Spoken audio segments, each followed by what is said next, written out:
Good morning. Good morning and welcome to the Ventura Center for Spiritual Living. I'm Reverend Bonnie Rose. It's great to see you here this morning. And we breathe, we relax, we let go. We go deeper into the one life of spirit that is our life as we listen to the words of our sacred reading. From Dying to Be Me by Anita Morjani. There is one very simple difference between who I was before my near-death experience and who I am today. I now live my life from joy instead of fear.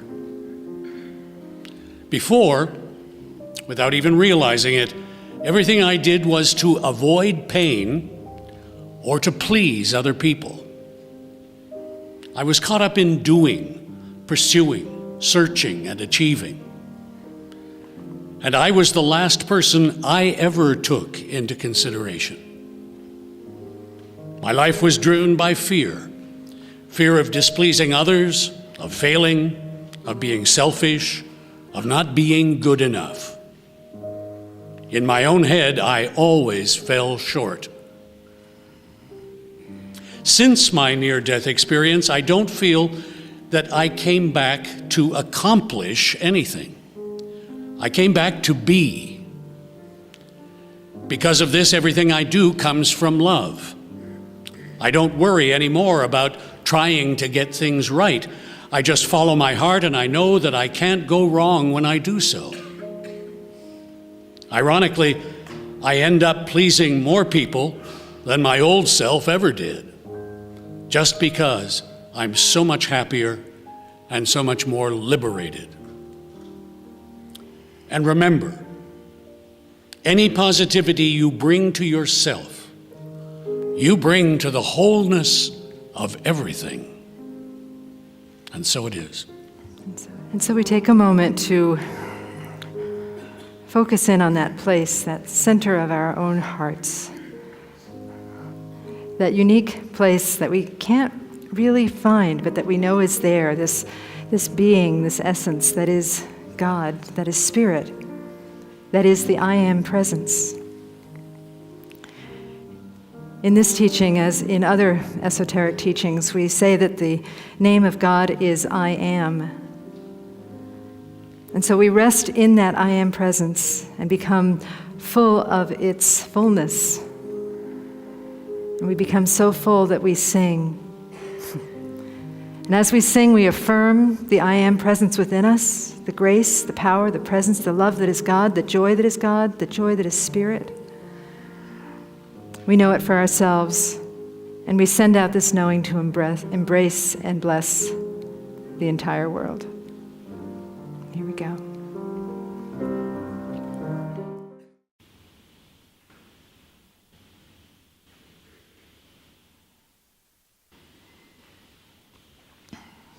In the light of truth, in the light of trust of this divine remembrance, let us bring this awareness to our open-eyed state as we breathe in deeply and then exhale, opening our eyes in love with what is, as it is, and so it is.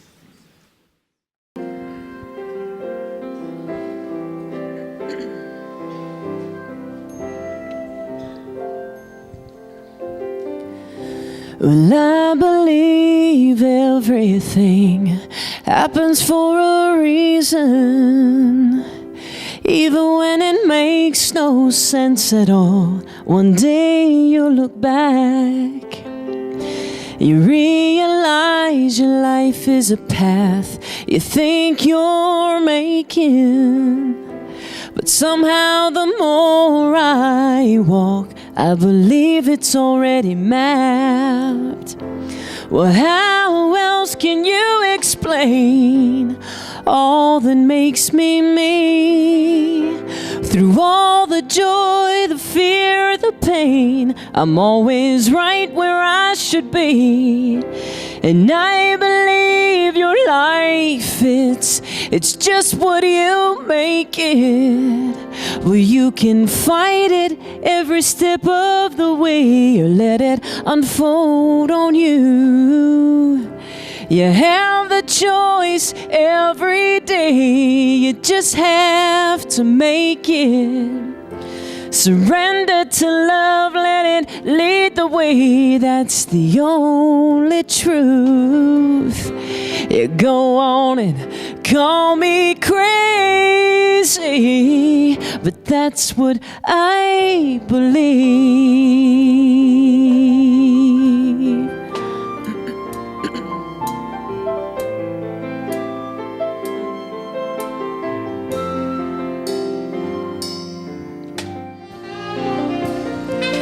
Yes, I believe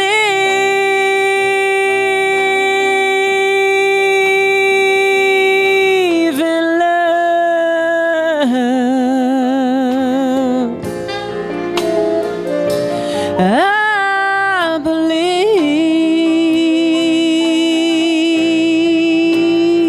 I believe in love. Oh.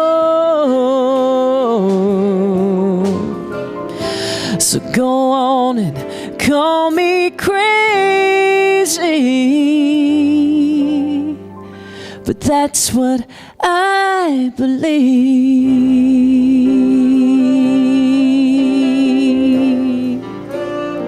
I believe in love.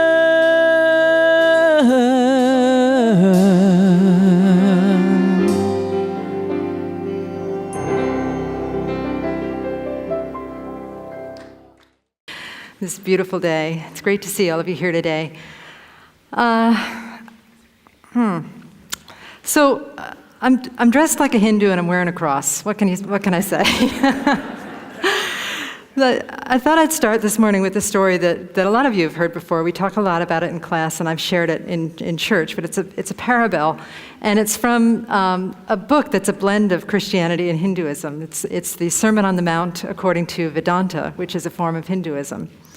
And in this book, they tell of a story. I think they're talking about the love your enemies part, bless those who curse you.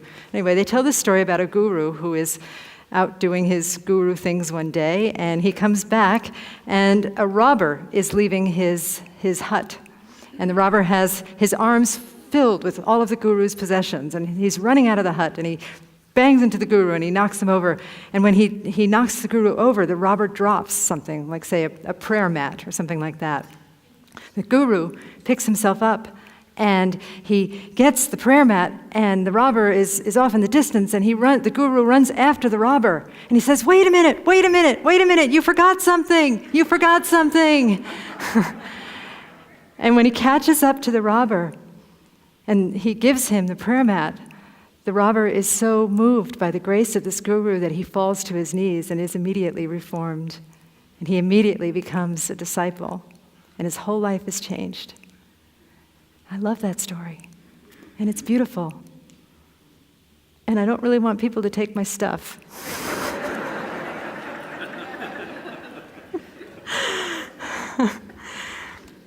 I don't really want people to take my stuff. Even more, I don't want people to steal my peace of mind or my sanity or my self-esteem. And granted, you can't give anything those away. People can't really take that stuff from you. You have to give them permission to take it from you. But I don't even like it when they try and take that stuff from me.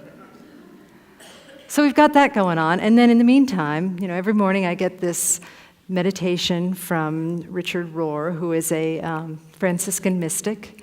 And he talks a lot about mystical Christianity, which says that the bias is on the bottom, that we are supposed to be kind to the downtrodden, to those who have less. We are supposed to love those who hurt us and do good for those who seem against us. And one time he quoted Thomas Merton, who said, mercy within mercy within mercy. That's a reflection of God's mercy, and we are supposed to emulate that mercy of always being forgiving, always being merciful, always being kind, no matter what. And I read that, and I go, yeah, I still don't want people to take my stuff, or my peace of mind, or my self-esteem. So today is a willingness to look at that. Today, the title of the talk is it enabling or is it mercy? Is that what it is? No. Is it mercy or is it enabling? Thank you. Is it mercy or is it enabling? I put the talk on Facebook, and our very wise and witty Annette, who knows that often when I ask questions like, is the glass half full or half empty, the answer is what? Yes. So Annette said, is the answer to, is it mercy or is it enabling? Yes? Maybe. I would say there's a fuller answer, though. The fuller answer is, you decide. You decide. There's no real, unfortunately, rubber stamp in spirituality that says this rule applies to every single situation. It's a matter of going within and looking at our lives and seeing and asking ourselves, is this mercy that I feel called to extend, or this kindness that I call to extend, really kind? And is it really merciful? Or is it just more convenient? Or is it just so someone won't get mad at me? Or is it just because I'm afraid in some way?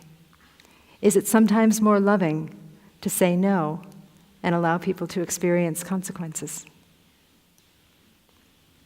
Is it? Yes, good. Okay, talk's over. No, I'm kidding. That's what it's about. So to deepen in this topic, and I have to tell you, this seems to be one of my core issues, is discerning whether or not something is enabling or something is really being kind and merciful. I get caught up in that cycle a lot, and certainly running a church, I have to say no to a lot of people, and sometimes people don't like that. I have to enforce the policies, and sometimes people don't like that. But rather than talk about my own life at the church, because that wouldn't necessarily be ethical, because it would involve people that I've had challenges with, I decided to talk to a bunch of people that I know, some here and some not here. If you hear yourself in this talk, it's not you. Okay? The only people that I'm going to mention are people that I've gotten permission from. But hopefully you'll hear something in this talk that is like you, that you resonate with. Because I think, when I shared this topic with people, people were saying to me, oh yeah, I don't understand that either. When am I being kind, or when am I being, when am I enabling? So I talked to a bunch of people. I have too many examples for one 20-minute sermon. But one person I talked about when his son was a teenager. And this young man liked this particular type of jacket. So his parents bought him this jacket, and he wore the jacket, and then he lost it. He said, Dad, will you buy me another jacket? Dad said, sure. Got him another jacket, wore it, lost it. Number 3, Dad bought him another jacket, he wore it, lost it. Before they gave him the 3rd jacket, the parents said, this is your last jacket that we're going to buy for you. So keep track of it. Kid lost the jacket. He comes home. He wants another jacket. The parents have to deal with seeing their child uncomfortable and not getting what he wants. There he is, shivering beside a palm tree.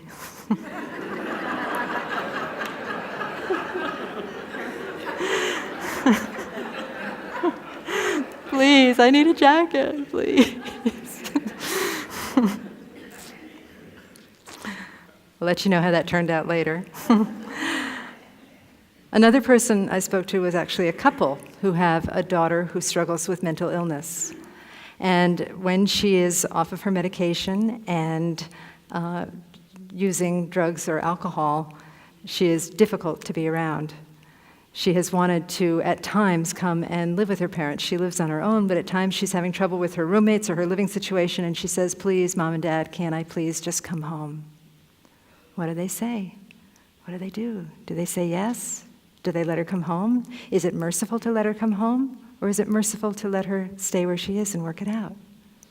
I'll give you the answer to that one later on, too. The one that I'm really prepared to talk about, though, is something that happened to me. Something that happened probably 20-something years ago, shortly after I moved to California. Many of you know that before ministry, I was doing a couple of other careers, one of which was I was working as a registered nurse. And when I moved to California, I looked for a place to work, and I ended up signing up with this wonderful, very small temp agency that would send me to a particular hospital, and I would do the work. The hospital would pay the temp agency, and the temp agency would pay me. Allegedly. So what happened was I did the work for this guy worked a couple of weeks, was expecting a paycheck, it didn't come. I called him, he said, oh yes, I'm going to send you your paycheck right away. He sent it to me, and I deposited it, and it bounced from here to Timbuktu. I continued to work for him. Another 2 weeks. Where's the last paycheck and now the one you owe me for the 2 weeks? Oh, yeah, I'm going to send it to you. Here it is. Send it to me. Both of them bounced together to Timbuktu. I think I lasted another 2 weeks before I caught on that this was not going to happen. And finally, after the third attempt of trying to deposit bounce checks, I called this guy, and I spoke with him, and I said, I really, really need to get paid for the work I'm doing. And he said, I'd really like to pay you, but I have cancer.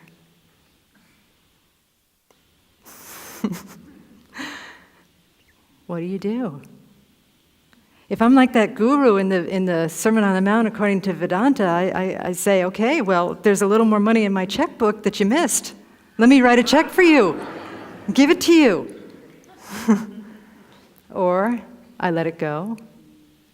Or I go on a rampage and try and sue his cancery butt and get the money back. Cancery butt. How many sermons are you going to hear that in this week? There were probably other choices too, but those were the three that seemed most pressing to me. And because it was, as I said, 20 or so years ago, I was just starting out in the science of mind teaching. In fact, I think I was taking foundations class, the class that Jennifer spoke about, that Carol Lotz is teaching starting this week.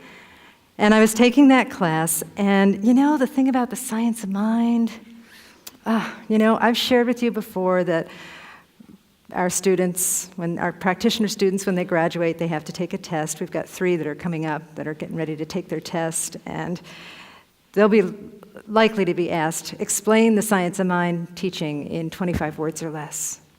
I had someone who could explain it in 3 words or less. He said, Reverend Bonnie, I can explain the science of mind teaching in 3 words or less. Does anybody remember what those 3 words are? There you go.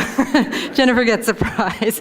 Jennifer said, you can describe the science of mind teaching in 3 words or less. Those 3 words are, it's your fault. I can think of other 3 words too, but we won't go into those right here. Oh, okay, button your lip balm. All right, so it's, we don't really teach it that way here, but there is this idea of science of mind that everything that happens you create. I'm more about that some things do happen, and there's a whole process called life that is creating through you. So it's not necessarily your fault, but you do participate in creating your reality, and most certainly you participate in creating your experience of reality, your reaction to reality. Some teachers say that we either create it, we promote it, or we allow it. In this situation with this temp agency, I did all 3. I created it, I promoted it, and I allowed it. So I had to look at how I was doing all of those things so I could uncreate it, unpromote it, and unallow it. So I looked at some of the thoughts in mind that were keeping me stuck in this place of not knowing what to do, and a lot of it had to do with the idea of whether or not it was mercy or enabling, whether my reaction would be mercy or enabling. One of the things I noticed, and I actually looked on a codependent website the other day, which was awesome. It had like 25 different behaviors of codependent people. But I looked at it to kind of get clarity as to what was really going on in my mind at the time. One of the things that I noticed is that I was being extremely loyal. People who struggle with codependency or struggle with enabling are often extremely loyal and will stay in bad situations long past the expiration date, right? It's rancid. It smells like a bad can of cat food stuck in the garbage disposal. And you're still there, well, I think I'll put on my nursing uniform and go to the hospital. It's going to get better, right? So that was something to consider. It felt kind and loyal and merciful that I was doing that, but was it really? Probably not. Another thing that I noticed was the willingness to sacrifice my values, my needs, my integrity, in order to make sure that this other gentleman was not uncomfortable. I'm sure it was uncomfortable for him to tell me he couldn't give me the money. I'm sure it was uncomfortable for him to have cancer. I'm sure that if I pushed him, he would have had to yell at me or push back in some way or start to cry, and I didn't want that to happen. I was taking care of him. His need to be comfortable, I made his need to be comfortable more important than my need to have the integrity to stand up for what I wanted, which was to get paid. So that's another thing that we do. It feels like we're being kind. Oh, if I do that, it will upset this person, and I don't want to upset them. And in my situation, he had cancer. It's like, who goes around and is mean to cancer patients? That's not the kind of person you are, Bonnie. But it wasn't about the cancer. It was about something else. And then the third thing that I noticed, which is something that, I still struggle with so much, and it's embarrassing to admit it, but sometimes people who struggle with codependency feel that others are incapable of taking care of themselves. Are you all capable of taking care of yourselves, for the most part? Good, I can check you off my list. Yeah. So I was becoming this gentleman's source. I was the source of his income. I was the source of his good. If I had taken that money back, if I had claimed that money and taken it back, he would have been out of luck. That's what he was telling me, and I believed it. He was telling me, I am incapable of taking care of myself. I need this money. You have to take care of me. And that's just not true. And so I sat with all of that, and I rested within it, and I breathed deeply, and I recognized that all of the actions that I was taking was not merciful. I also considered the fact that even though he was probably not going to be around on the planet much longer, that he still had the capacity to hurt other people with this behavior. So I ended up reporting him to the hospital, and then I took him to small claims court. I won the case, and I never got the money. At that point, it was time to let it go. There's a whole other story that goes with that we don't have time for, but I had to let it go and start to look for the gifts in the situation, and there were many, many gifts in the situation. I ended up working for that hospital for several years, just directly through the hospital, and that's where I learned how to facilitate groups, and that's where I met some wonderful counselors that I worked with, colleagues that were just awesome. And there's the gift of also the willingness to look at this thing that felt like it was done to me, but it was really done for me, because it gave me an opportunity to really go deep and look at my tendencies to enable in the name of mercy when it isn't really merciful.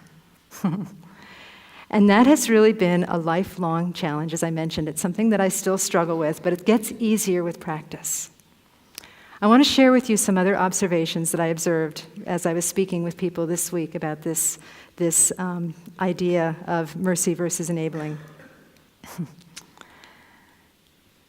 It is really, really kind to let people experience consequences. You know, up there we have this vision statement, to love as God loves. You know that God is love, and God truly is what Thomas Merton talked about, that it's mercy within mercy within mercy. But part of love is law, and law is part of love, and law enacts consequences. So in the situation with the jacket that I told you about, the teenager whose father kept buying him jackets and he kept losing them, and he finally was shivering by the palm tree because he didn't have a jacket anymore. The parents were so mean, they didn't give him a new jacket, right? That may be him calling right now. No, chances are it's the guy I used to work for saying, "I'm not dead," and you're still not getting that $4,000. I didn't say his name, okay? Yeah. Anyway, the teenage son is shivering by the palm tree with no jacket. Okay. So what happened was that the parents said, "I'm sorry, we made an agreement. We're not getting you another jacket." So the kid had to wear his father's jacket, which was like nerdy and not cool. I don't know what it looked like, but I like to think in terms of, forgive me if anybody's wearing this today, but I like to think in terms of like a cardigan sweater with leather patches on the elbows, right? And he had to wear this to basketball practice. But you know what? He saved his money. He bought himself the jacket he wanted. And oddly, he did not lose that one. Success! That's where allowing consequences is a kindness. Look at what that boy learned, that young man learned, that probably followed him into his adult life, right? So we allow consequences, and that is mercy.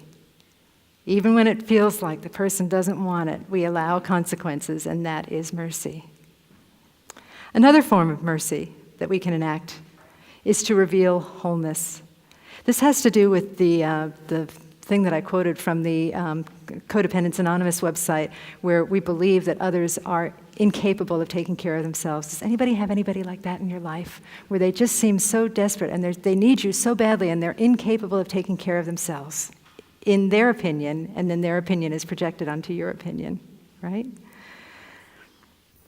The situation that I spoke of the couple that I know that have a daughter with a mental illness, when she wanted to come home and live with them, they knew that it was not going to be a good situation. And so they supported her somewhat. They gave her some money, but they supported her very modestly. And they said that every single counselor they spoke to about this said, whatever you can do to help her maintain her independence, you do not want her, for her sake and for your sake, you do not want her being dependent on you. She has got to learn that she can take care of herself. You're not going to be around forever. And also, often when people are very dependent upon us, a lot of resentment builds up, and they also have a lot of self-hatred and low self-esteem. And so their willingness to say, I'm sorry, you can't come home, which was not met with hand claps and shouts of glee initially, their willingness to say to her, no, your space is over here, and we will help you, freed her. She learned to live within her means. And within those means, she developed a beautiful life filled with lots of good through her parents' persistence of saying, again, your space is over here. We are going to help foster your independence versus your dependence. It's a beautiful thing. That revealed the wholeness within her, and revealed the wholeness that even the things that she was perceiving as limitations were opportunities for creativity. That's what I often tell people here when they want to do something at the church and we just don't have time for it. It's often a good idea, but you heard our announcements this morning. It's like, woo, hello. It's a lot of stuff. Often I say, okay, we are not your source, and I feel like, you may be upset that I'm putting a limit on you, but look at it this way. A limit is an opportunity for you to become even more creative, right? Okay. And then the other thing, I also learned this as I spoke with the parents of the daughter who was mentally ill. Her father in particular said, we are having a party today.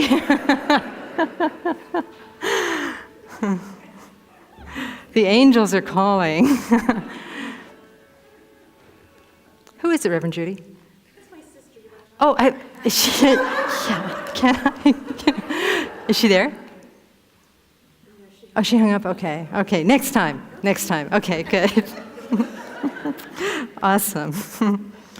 Hi, I was just talking about bad boundaries, and right. Yeah. Anyway,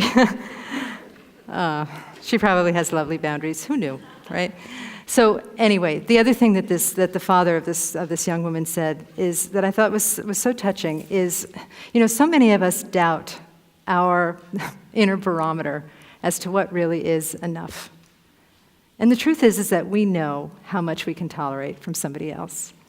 And sometimes it seems like it's ridiculously low, and sometimes it seems like it's ridiculously high, but that is nobody else's decision to make for you. You get to decide how much chaos you'll tolerate, how much yelling you'll tolerate, how much substance abuse you'll tolerate.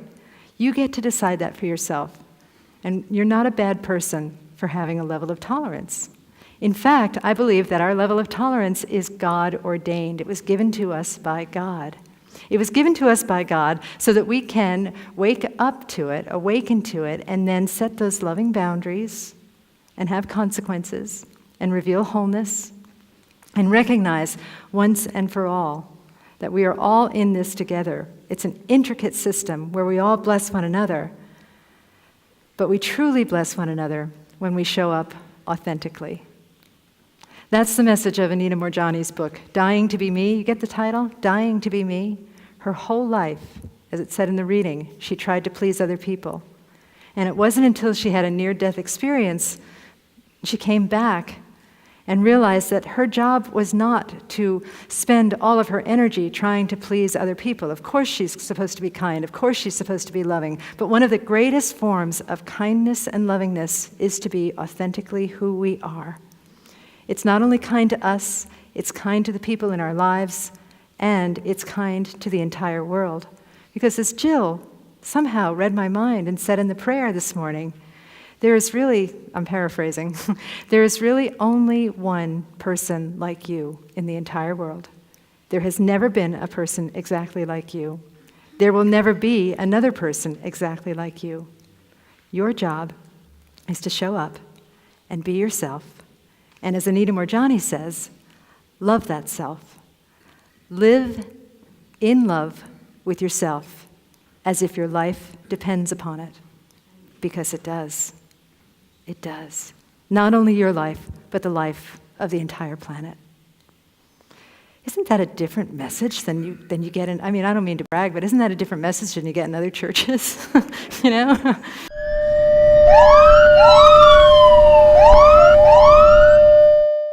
You could just edit that part out of the tape, out of the cable. No, it's fall in love with yourself. Fall in love with your life. This whole week, some of you saw it on Facebook. I got so many hits on this on Facebook. Somebody gave me a bouquet, and then somebody else gave me a bouquet. And every time I walked past those two bouquets, white flowers in my house, I said to myself, I am a bride married to amazement. Quoting Mary Oliver. I didn't come up with those beautiful words myself. But all this week, I've been feeling married to amazement. And I am married to amazement. I mean, look at me. But not only him. The whole thing is just amazing. But we get to see that when we show up as ourselves. And that's what I really, really, really want for each of you today. So going back to that story that I started with, the story from the Sermon on the Mount. The Sermon on the Mount, according to Vedanta. You know, we don't know what was in that thief's heart. We don't know what was in that guru's heart when he stopped him and said, "Here, take this, you forgot it." I'm going to trust that the guru knew exactly what he was doing, and for that scenario, it was the perfect thing. But there may have been another day where another thief came. Let's say this thief's name was Opie. And Opie stole something from the guru. And the guru chased after him and said, "Opie, I'm going to take you to Sri Barney Fife." This story feels very Andy Griffith to me. "I'm going to take you to Sri Barney Fife, and he will invite you to pay back the things that you've stolen so that you can learn respect, not only for other people, but for yourself." My answer to the question, is it mercy or is it enabling, stands the same. You decide. Every situation is different. You decide. And together, let us know for ourselves and for one another that your decisions are as beautiful as you are. Let's know that now. Let us pray. Thank you. Thank you. Thank you. So I turn within and anchor in the sweetness that is in this room, the love that is held in our hearts, that is the love of spirit, the love that loves as God loves, because we are one with that love. I know that there is truly only one life. That life is God's life. That life is perfect, and that life is the life of all of us now. Even if things appear to be imperfect, that is perfection working itself out. And so in this place of knowing, I anchor in this truth and understand that life is so good, that life is beautiful, that we are brides and bridegrooms married to amazement, and that anybody here this morning that has come seeking something greater, let us together know the spiritual truth for that person. Without even knowing their name, let us reveal and see and know the wholeness of the entire universe that leaves no one out. Let us know that the appearance of limitations are simply opportunities for greater creativity. Let us know that we are each uniquely made and that there is only one of us here. There's only one person like you, and you get to fall in love with yourself and express that creatively in mystical, wonderful, marvelous ways. I am so grateful for the healing work that has gone on here this morning, for the transformation that I know has taken place in people's hearts. I'm so grateful for this center and everyone in it. I'm grateful for all spiritual paths. I bless all of them: churches, synagogues, temples, mosques, ashrams. I bless fundamentalists and atheists. I bless those who are seeking and searching, knowing that they are already found. So just deepening in gratitude, I just say thank you so much. Thank you for this day. Thank you, Spirit. Thank you, God. And I release these words into the mystery of the law, and together we say, and so it is.